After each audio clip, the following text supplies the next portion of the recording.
12월 30일 수요 예배에 나오신 여러분을 환영하고 축복합니다. 오늘은 시편 30편 1절로 12절 말씀을 통하여 하나님의 말씀을 서로 나누기를 소망합니다. 제목은 나의 슬픔이 변하여 춤이 되게 하신 하나님, 이렇게 정해보았습니다. 다같이 시편 30편 1절로 12절 말씀 읽어보겠습니다.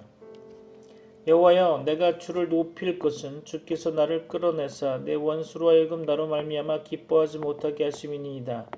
여호와 내 하나님이여, 내가 주께 부르짖음에 나를 고치셨나이다. 여호와여, 주께서 내 영혼을 스올에서 끌어내어 나를 살리사 무덤으로 내려가지 아니하게 하셨나이다. 주의 성도들아, 여호와를 찬송하며 그의 거룩함을 기억하며 감사하라. 그의 노염은 잠깐이요 그의 은총은 평생이로다.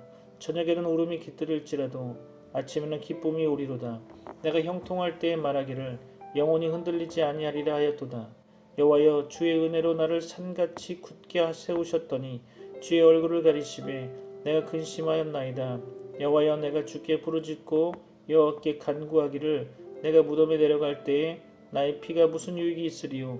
진토가 어떻게 주를 찬송하며 주의 진리를 선포하리이까. 여호와여, 들으시고 내게 은혜를 베푸소서. 여호와여, 나를 돕는 자가 되소서 하였나이다. 주께서 나의 슬픔이 변하여 내게 춤이 되게 하시며 나의 베옷을 벗기고 기쁨으로 띠띠우셨나이다. 이는 잠잠하지 아니하고 내 영광으로 주를 찬송하게 하시미니 여호와 나의 하나님이여, 내가 주께 영원히 감사하리이다. 하나님께서 우리를 부르시는 9가지 방법이 있다고 어느 책에서 본 적이 있습니다. 첫 번째로, 종종 하나님은 우리의 의식에 떠오르는 아이디어를 통해 말씀하신다는 것입니다.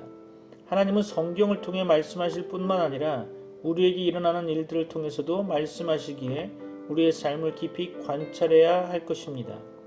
두 번째로, 우리의 외부 세계에서 하나님은 종종 다른 사람들의 입술을 통해 우리의 은사를 확인시켜 주심으로 우리에게 말씀하시기도 한다는 것입니다. 셋째로, 종종 하나님께서는 성경 본문을 통해 우리에게 직접 말씀하시기도 한다고 합니다. 성경은 우리의 사명이 무엇인지를 알게 해줄 뿐만 아니라 어떤 것이 하나님의 부르심인지를 판단하는 기준을 제시해 주기도 합니다. 넷째로, 종종 하나님께서는 우리가 사람들의 고통을 목격할 때 우리를 부르신다는 것입니다. 우리가 용기를 갖고 슬픈 현실을 직시할 때 다른 사람들의 고통은 우리를 향한 하나님의 부르심의 매개체가 되는 것입니다. 다섯 번째로, 하나님은 다른 사람들의 고통을 통해서뿐만 아니라 우리 자신의 고통을 통해서도 말씀하신다는 것입니다. 우리의 고통은 하나님께서 우리에게 전달하시는 소명을 형성하는 훈련장이 될 수 있습니다. 여섯 번째로, 종종 영혼의 동요는 하나님께서 우리를 부르시는 목소리일지도 모릅니다. 일곱 번째로, 하나님의 부르심의 전주곡은 종종 불안이라는 형태로 찾아온다고 합니다. 불안은 하나님께서 오랜 안정과 진부한 정체성으로부터 우리를 풀어놓는 작업을 시작하기 위한 방법인지도 모릅니다.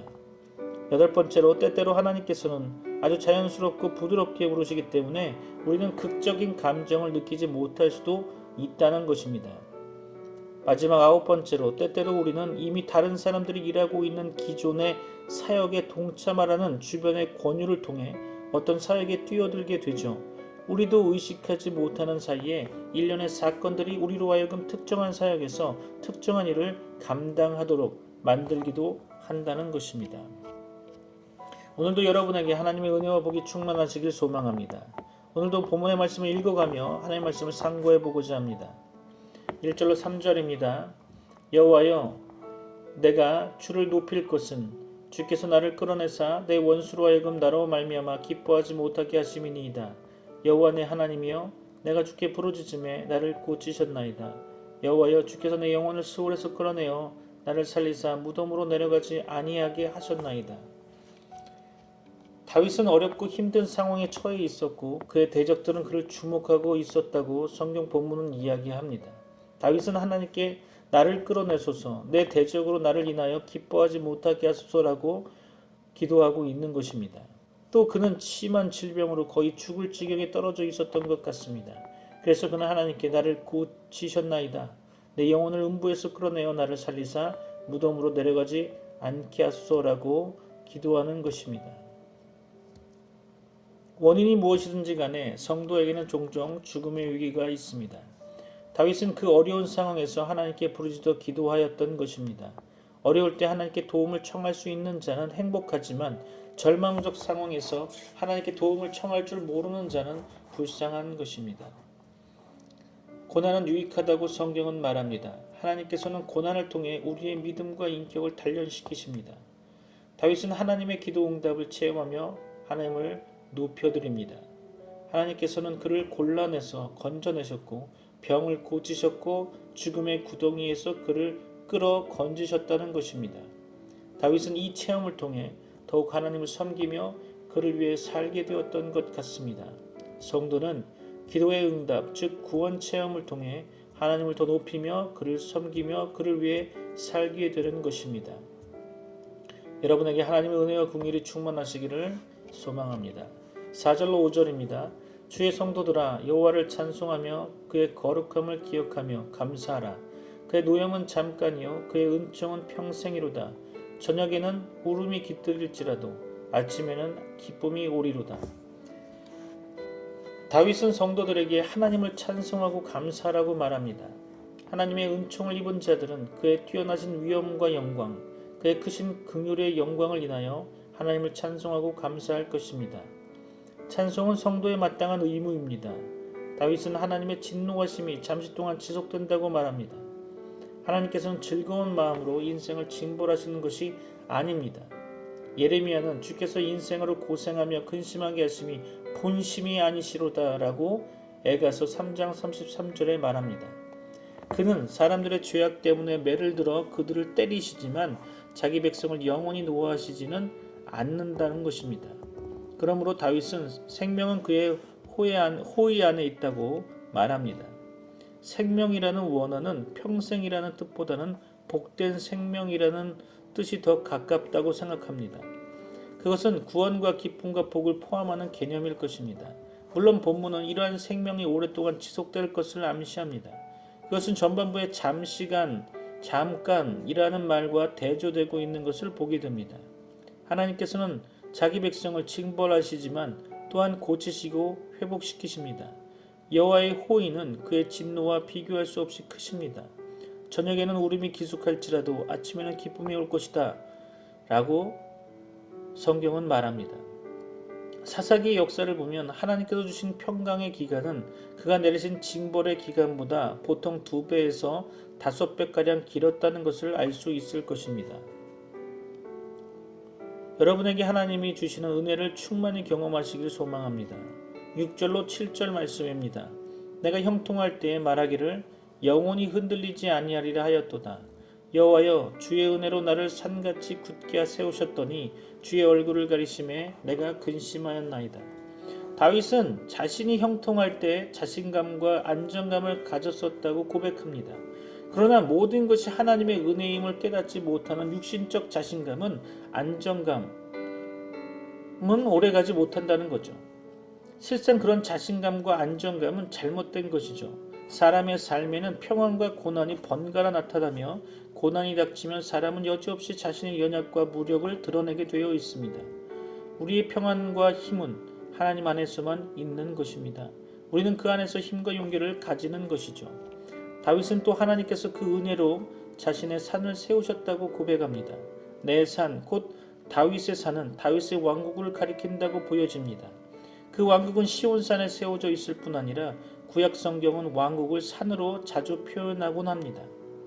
자신의 왕국이 하나님의 은혜로 굳게 세워졌다는 다윗의 깨달음은 바른 것이었습니다. 그러므로 시편 127편 1절에서 여호와께서 집을 세우지 아니하시면 세우는 자의 수고가 헛되며 여호와께서 성을 지키지 아니하시면 파수꾼의 경성함이 허사로다 라고 말하고 있습니다. 사도 바울도 나의 나된 것은 하나님의 은혜로 된 것이라고 고린도전서 15장에선 고백하고 있습니다. 우리의 가정이나 사업도 교회도 다 그러합니다.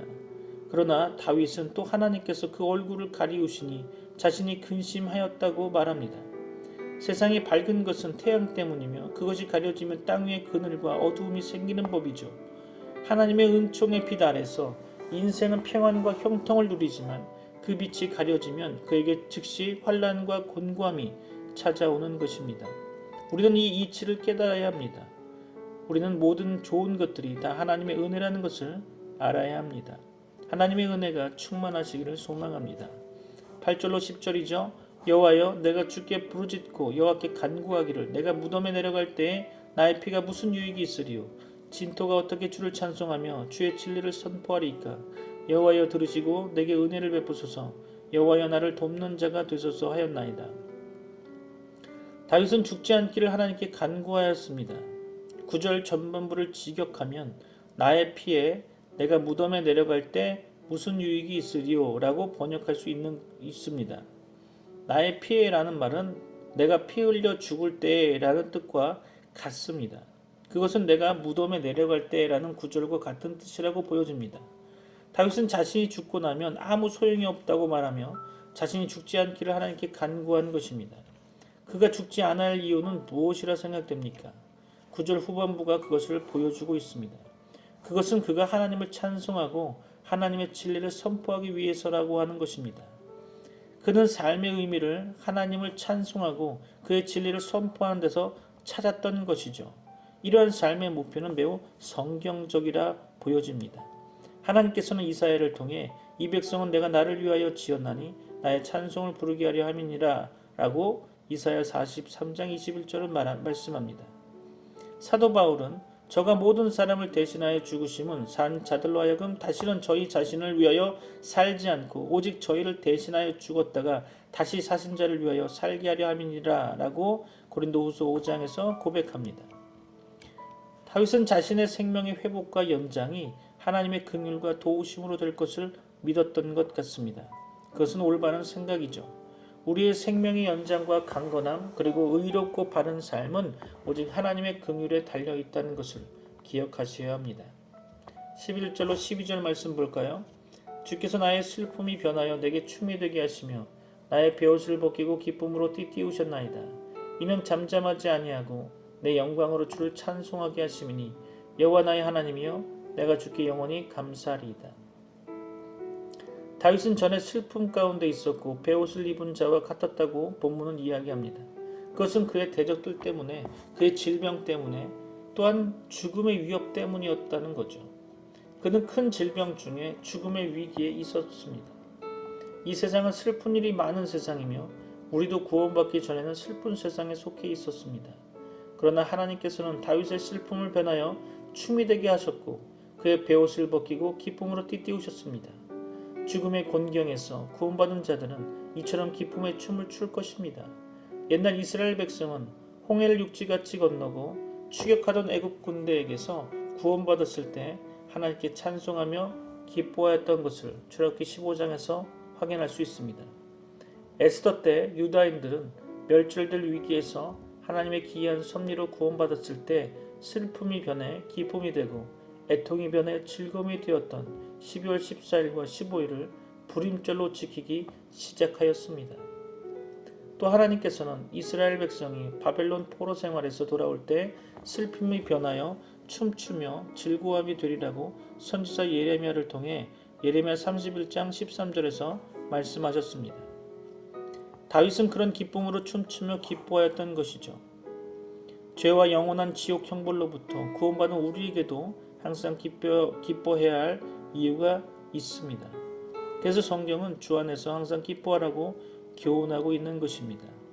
하나님의 큰 구원을 체험한 다윗은 이제 심령에서 나오는 찬송을 하나님께 돌리고 영원히 그에게 감사를 올리고자 하는 것입니다. 내 영광으로 라는 말은 내 영혼으로 라는 뜻으로 이해됩니다. 하나님께서 우리를 죄와 지옥 형벌에서 구원하신 목적도 그의 은혜를 찬송케 하시기 위함입니다.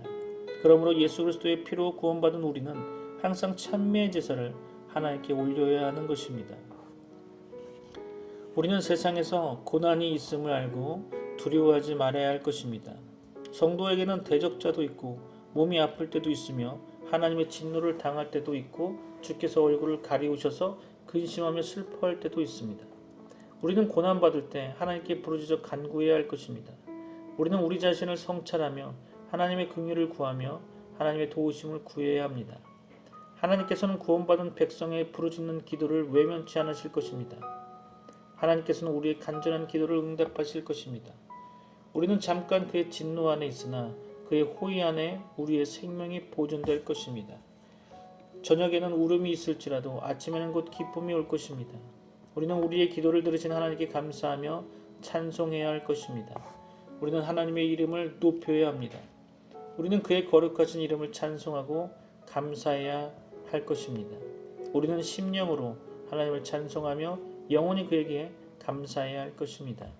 2020년도도 이제 오늘 외에 하루밖에 안 남았습니다. 여러분에게 주신 하나님의 소명은 무엇입니까? 혹 잊고 있지는 않습니까? 어느 책에서 소명을 분별하기 위한 9가지 방법이 있다고 해서 스크랩을 또 해두었던 적이 있습니다. 성경은 우리의 소명 또는 사명 분별에 도움을 주는 최고로 중요한 판단 근거를 제공하고 있습니다. 이외에 또 다른 분별 방법이 있죠. 소명을 분별하기 위한 9가지 방법을 나열해 보면 첫 번째로 분별을 위한 분명한 질문을 던지라는 거죠. 두 번째로 이 세상에 덧없는 것들이 아닌 하나님을 바라보면서 기도하라는 것입니다. 세 번째로 당신의 문제와 관계된 적절한 정보를 수집하라는 거죠.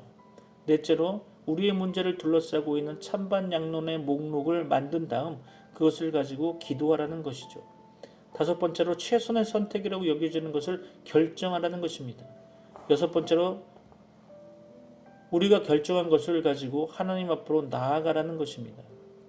일곱 번째로 우리의 결정에 따라 행동하기 전에 며칠이나 몇 주 동안 그 결정을 품고 생활해 보라는 것이죠. 여덟 번째로 내적 평안과 자유를 찾으라는 것입니다. 마지막 9번째로 당신의 소명을 한 걸음 한 걸음씩 따라가 보라는 것입니다. 오늘도 여러분에게 하나님의 은혜와 긍휼이 넘치기를 소망합니다. 다 같이 기도하겠습니다.